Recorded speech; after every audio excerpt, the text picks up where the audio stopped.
n'est pas du bluff, c'est la réalité froide des chiffres. Affronter Cellou Dalein Diallo dans une élection libre et transparente, c'est signer son arrêt de mort politique. Et ceux qui se rassurent,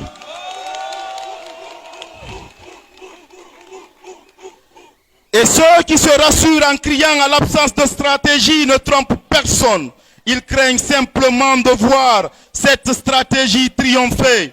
Et ceux qui veulent qu'elle soit violente ou déstabilisatrice sachent aujourd'hui plus que jamais que Cellou Dalein Diallo et les hauts cadres ici présents ont pour ligne de conduite gagner par les urnes et non par les armes.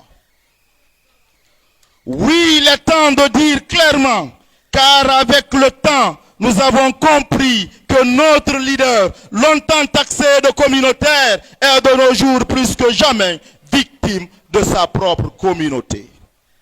N'est-ce pas dans nos quartiers de l'Axe? Be yahay no tombe so ndo en innay no be en benton fop ta en holo fode usu mata en holo kalimodu yansane ande be fop mabbe be yehi kono fode usu no do kalimodu ino do.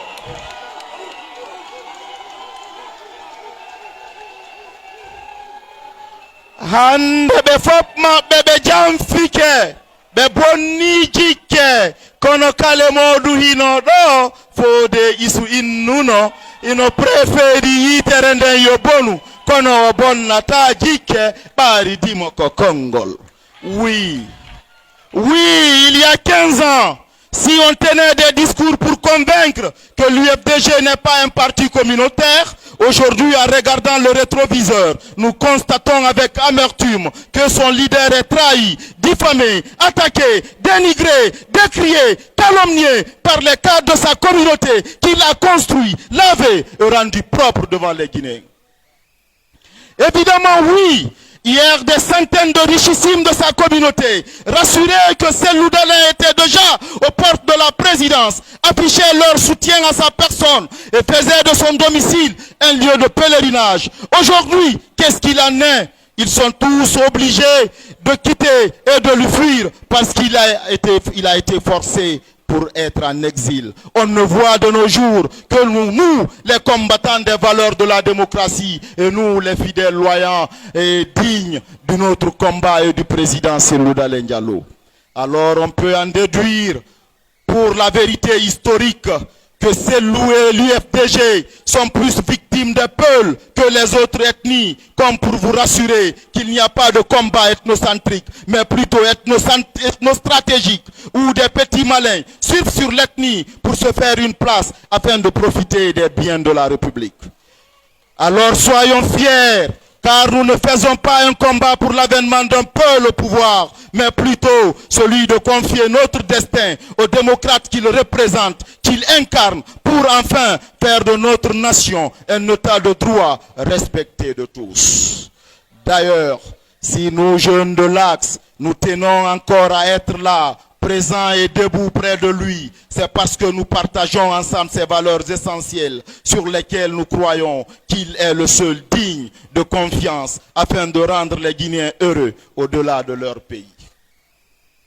Cette constance et cette abnégation de nous jeunes de l'Axe nous permet aujourd'hui d'avoir 3 de nous candidats au poste de secrétaire national du CNJ au congrès très prochain de l'UFDG. Et avant cette date, un des 3 par sa loyauté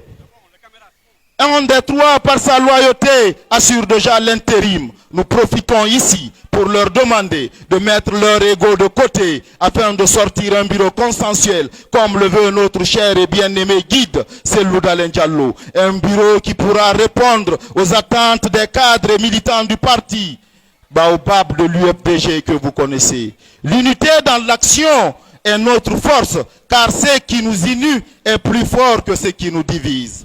Faire de Cellou Dalein Diallo le prochain président de la République et celui qui mettra fin à l'inégalité et à l'impunité. Il nous faudra le temps qu'il faut, mais il arrivera avec le temps, pendant qu'il sera temps, pour que dans le temps, que les Guinéens, longtemps assoiffés de démocratie et de bonne gouvernance, disent enfin que grâce à notre patience et au temps, tant attendu dans le temps, qu'il était temps. Ensemble pour la démocratie, nous vaincrons. Vive Cellou Dalein Diallo pour que vive l'UFDG. Vive l'UFDG pour que vive la démocratie. Vive la démocratie.